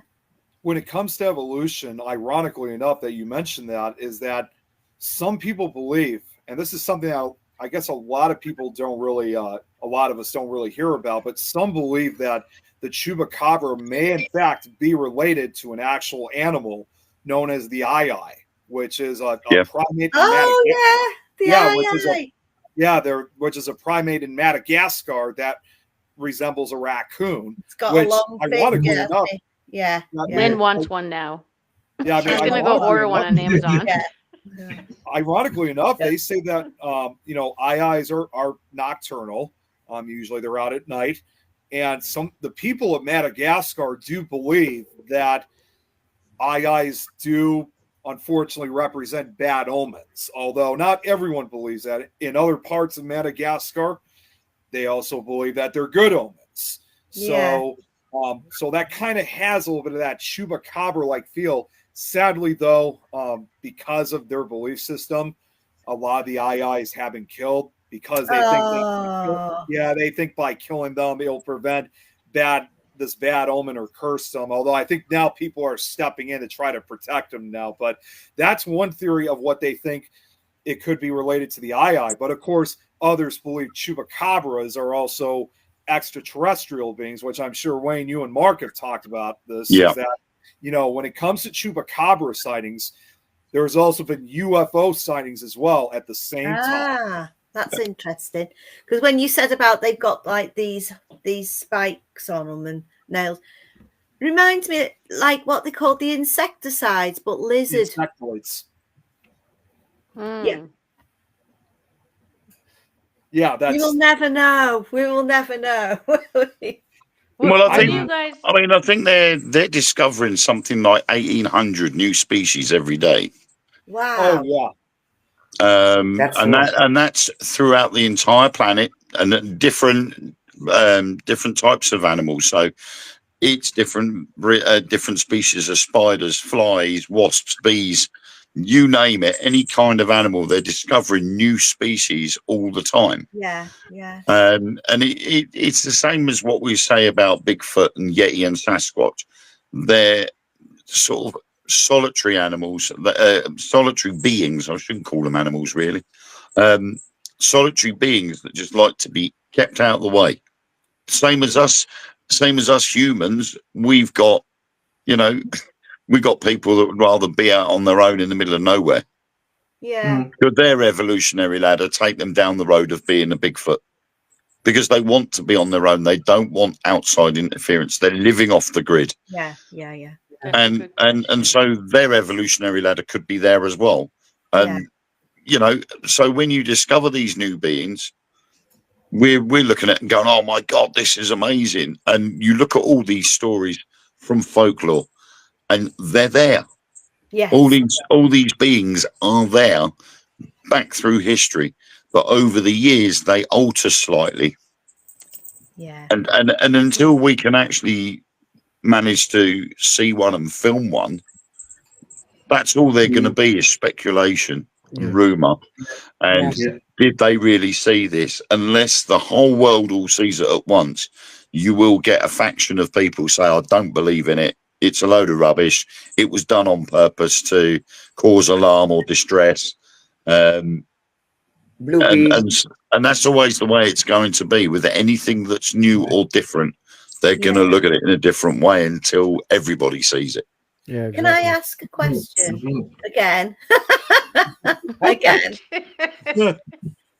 Richard. Yes. This should You're be being too your quiet, part Richard. of the world. What about the black-eyed children? Oh, black-eyed kids. Black-eyed children. I've been on Castle Ring, on Cannock Chase. where they are most likely to be seen. And I was up there with a former sort of team that I'd formed to go up on that night. And the woman that claims she saw a black-eyed child, she was doing everything. If you look up black-eyed children and what happens when you see them, the nausea and everything, she was projectile vomiting on the spot. I didn't get it on camera because I was talking to Russ Bevan, who was up there with a few of his lot. So I didn't get it on camera, but during the night, we moved up into the woodland sort of thing, and she was still like trying to throw up. And I said, right, I said, just hold these 2 K2 meters in your hand. She had one in the left, one in the right. And she opened her arms up, so these 2 meters apart, these K2 meters were, so they weren't interfering with each other. And they were both going up to red for questions, going from green straight up to red, and they were staying on red. And there is no reason at all for them to be going up to red because there's no electricity around there. There's no mobile phones on because we all put them into flight mode or switch them off. And these K2s were just going right to red. And then the next time I went, I tried to replicate the situation, and I got somebody else to stand there 2 meters apart. They never even came off green. Never even flickered. And I asked exactly the same questions. Yeah. That's creepy. And the weird thing is, as well, is the black-eyed children have been spotted in various places all over the world. Yes, Sure. they It's are. not just Cannock Chase. Wow. Yeah. They're often usually seen like in abandoned areas or very desolate, Yeah. isolated locations, and they usually are either one or two. They usually come in like either a single individual or at least 2 of them, or on some rare occasions, sometimes 3. And I've heard encounters of them are quite terrifying. And they also say that when they speak, they have adult voices instead of typical child voices. Yeah. Ah. Yeah. And they I'm say sure Yeah. I read somewhere there was a case in Dorchester. I think a lady had answered the door, and there was a child standing there with literally pure black eyes. And it scared the living daylights out of her, and she thought it was kids playing knockdown gingers. She opened the door, or postman's knock, I think they call it, where you ring the doorbell and then run off. Yeah, postman's knock. Yeah. And We call that ding door ditch. yeah, Ding we dong called ditch it or knockdown something. ginger here. I don't know where the ginger bit comes from, but Look and run. I thought it was just hitting someone with ginger hair and then running away. But Yeah. but apparently this lady had issues with children playing postman's knock or whatever on their door, so she quickly ran to the door, opened the door, and there was just this child, but its clothing was out of date. Yeah. Its clothing was about 40 or 50 years earlier. Wow. And when she looked at the child's face, the eyes were just pure black. Yeah. And she said, "What can I do for you? Why do you keep ringing my doorbell?" And the kid just turned off and walked away. That's Okay. interesting. I You would've mentioned- moved out. I've never heard of one that involved a black-eyed kid wearing like clothes from an earlier time, because a lot of the sightings I've heard of, usually they're either like hooded, they have like a hood over their heads, or they have or maybe like a hat or something to hide their face. So that's interesting you mentioned that. A lot of the reports I've seen, they've just literally, they haven't had a hooded tops or anything on. But normally like a white sort of top, and have scraggy black hair and black eyes, obviously. Yeah. And they just look totally unkept.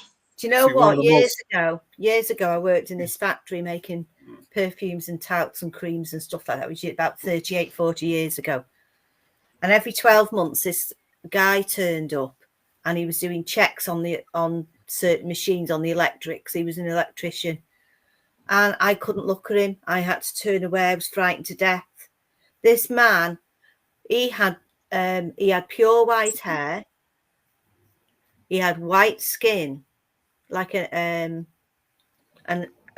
Albino. albino. His Albinism. Yeah. eyes were jet black. It just filled his eye. Oh, and do you know when you look at someone, it hurts your eye, and the whole energy that came off him, it wasn't a nasty energy, but you could feel it wasn't right. He didn't bother anybody. He just got on with his job and done what he had to do, and he left at the end of the day. But I used to dread him coming every year because I was petrified of being there with him. I could feel this weird energy. And when he turned up, I was like, no, I had to put my back against the wall. You mysteriously go sick for the day when you find out he's coming. Yeah. See, I recall like one of the most notorious encounters involving black-eyed kids was a guy who encountered two of them back in 1996 down in Texas. I think he's written a book about it. In fact, he's also been featured on some of the shows involved, like the cryptid shows involving when they have something with black-eyed kids. He was doing some type of night shift of some sort, and he was in this desolate kind of deserted area, and he just had that feeling like something was not right. So he just wanted to finish up what he was doing and head home. He didn't want to be. It just had this feeling like he was going to be watched. But just as he was packing up and was about to leave, all of a sudden, these two kids, these two boys who were probably around between the ages of 13 to 16, they just appeared out of nowhere. And one was taller than the other, so that meant one was older than the other. And one of them started speaking. And once again, like I said, he didn't speak like a normal kid or even a teenager. His voice sounded more deeper, almost like a full-grown man's voice. And he just knew, like, then, okay, something's not right hearing this kid speak. His voice is not right. He couldn't see their faces too well because, again, it was dark. But the kid who was speaking was demanding to be let into his car. And like I said, he wasn't going to do that. And then just as he said, almost like as if it felt like something was forcing him to try to open the car door to let these two boys in. Like a possession, isn't it? It's hard to say if it was possession or if it was just out of fear. I'm not really sure. Yeah. But he got his senses back and he immediately turned on the lock and locked it. But once he did that, the older kid got angry. It's like saying, he starts banging on the car saying, you can't do this to us. We can't tell you what you want unless you let us in. And then as soon afterwards, his lights went on, and that's when he saw their eyes. And it seems a lot like the tale behind a vampire. A vampire cannot come into your house unless you invite it in. That's what they said. It's like, we can't get into your car unless you tell us it's okay. That's what the kid said. Once the lights turned on, like I said, he saw their eyes, and they were a cold black substance. They were like shards of night, as he described. He said he had never been more terrified than he's ever been in his entire life. And that's when he hit the gas and drove off. And then when he turned back to see where the kids were, they weren't there. They were gone. They just vanished immediately. So, in a way, could we be looking at a form of vampire? It could be. The guy had said he has come across many theories, either from ghosts to vampires to even aliens of some sort. But they often do say, regardless of whatever they could be, no matter what you do, you cannot let them in because you're allowing that power to. I mean, you're basically letting your guard down, and now you've invited them in. So, and they even believe these things may have been these creatures, if you will, because they don't really necessarily, despite their human-like looks, some of them believe it could be some other type of separate species that maybe we've encountered for thousands of years. So, it could be maybe a type of vampire, especially considering that a lot of them are usually mainly seen at night. There's never really been daylight encounters with them. Thank you, Sage, for the support. Seeing the black-eyed children on Cannock Chase during daylight hours, but it's always it was about half a mile away from a big children's park that's on Cannock Chase. Yeah. And that's where they're normally seen.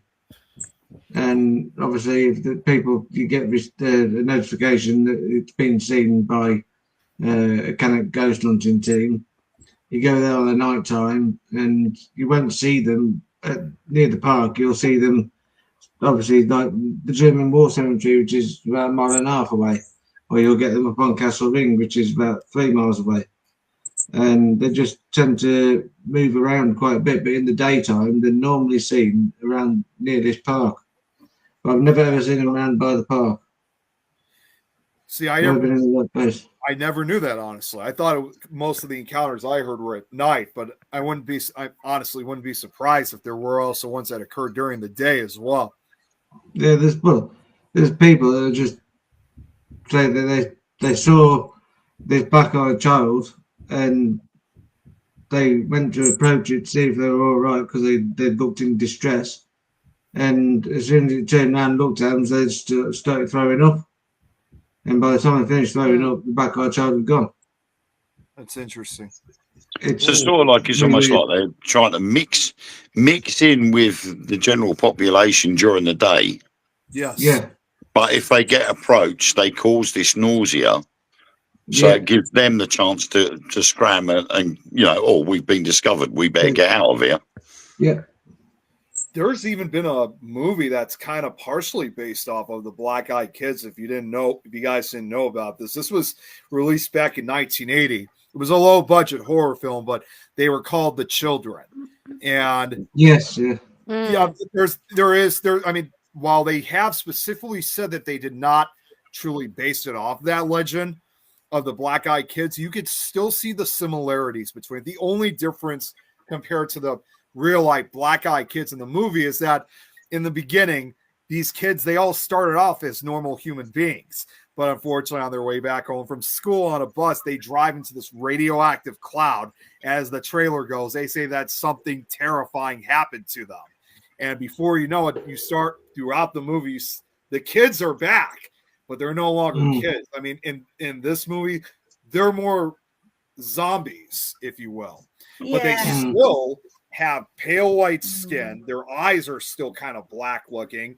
But the other difference is when they touch anything, especially a human, it burns them because they're filled with all this radioactive from the radioactive cloud that they had died in. So they're almost like essentially a combination of like these undead kids with black-eyed kid-like traits. So I think honestly there is still a little bit of basis of that legend, even with that movie, because I've seen it myself and I could just see the similarities between the two.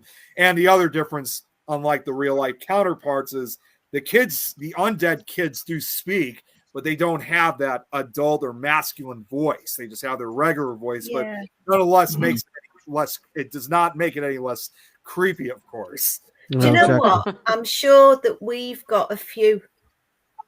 I've seen one from the 60s, a black and white film. Is it The Village of the Damned? Village of the Damned. That's my dad's favorite They can't movie. actually get out the village. They go to this village and they go out, and every road they go around, they end up back in the village. Yeah. And they've That's got kind of like that new one. Just called children, haven't they? That movie is my dad's all-time favorite, along with the unofficial sequel, Children of the Damned from 1964. So he loves those movies. They're great. They're great, aren't they? Yeah. All right, guys. I am going to be a party pooper because we're almost at 2 hours again. which means we do really talk too Boo, much. Shane. Thank you, Sage Rat, for the membership. It's been a great conversation, though. You have to admit, Shane. Yeah. Definitely what? I mean, we still have watchers, so we're doing something right. Yes, we are. Yeah. No, everybody, guys, thank you so much for coming in. It was a full house tonight. Yeah, definitely, because nobody could get back in. May have to do a part two of this because there's so much to talk about with these. Yeah, because I want to know about the Dutch gnomes. I've been recently tipped off about them, and I've been researching a little bit. So I want to talk to Rich about it. He must know. That's also. I got a video to show you guys. You know, if we're going to talk about gnomes next week, I got a video to show you guys involving that too. There we Cool. go. Ah, cool. Very cool. Can I just say I don't like gnomes at all? I I don't think it's going to be next week, Remember- but it's going to be Wayne, soon. remember that I time? think, Oh, that's uh, right. Next week is Thanksgiving week. I forgot. Oh, Oh yeah, that's right. well, Wayne, remember Yeah. a few years back now, and somebody stole a gnome out of somebody's garden in England. Don't know where it was, but then they turned up on Facebook every now and again in a different country. Yeah. Oh yeah, it Oh went my around God. the world. if I'm Yeah, correct. they took it on. They took it on tour. Yeah. yeah, Yep. Oh my God, that's we funny. went on a vacation. Yeah. Yeah. Yeah, let me check. next- We've got a place. We've got a place near us called Gnome World, and this Wow. person has actually decorated their entire garden full of gnomes, Oh my god. Wow. Cool. Oh my God. and it is mental because everywhere you look, there's just gnomes. Just No. You need to go do a video. Go do a video. Please don't. So many gnomes. No, I went to one Nobody's down in gnome. Cornwall once, and where there was me, my mum, my dad, and my grandma, and they said, "Oh, we'll go to this gnome place," and exactly the same thing. It was this person's garden backed onto these woods, and they got little gnomes, and they were in like little village scenes and stuff like that. Gnomes driving buses and weird stuff. But the Oh my worst Lord. part. The worst part of it was to actually go into the garden so you could see the displays. You had to wear a gnome hat. And I'm like, no, I draw the line. I am not going in dressed as a gnome.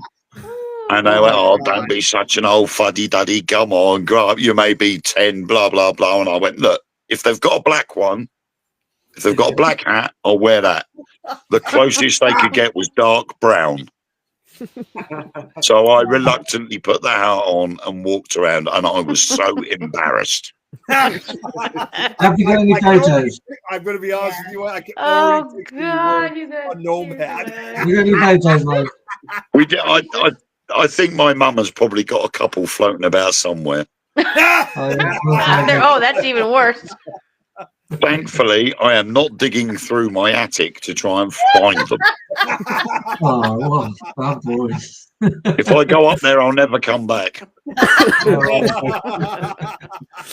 All right, guys, I am going to stop you, or else we're gonna talk at least 1 hour more. Yes. I've Okay. put it on We can do it. Spotify. I'm Oh, it's not a gonna great do that. show, though, guys.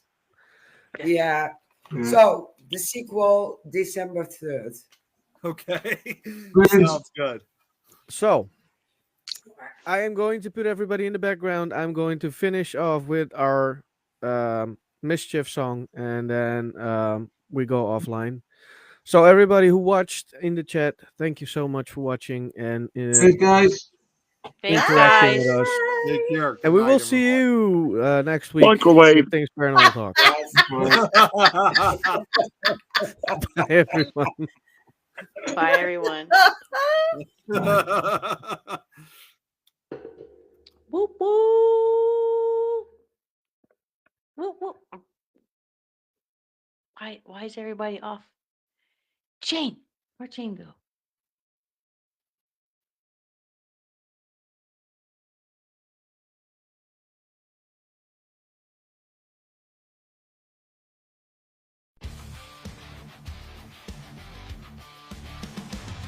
Whispers in the hallway walls. Shadows move, but no one calls. Cold breath tickles the back of your neck. What's that? What's next? Knock, knock at the midnight door. Knock, knock, but it's not for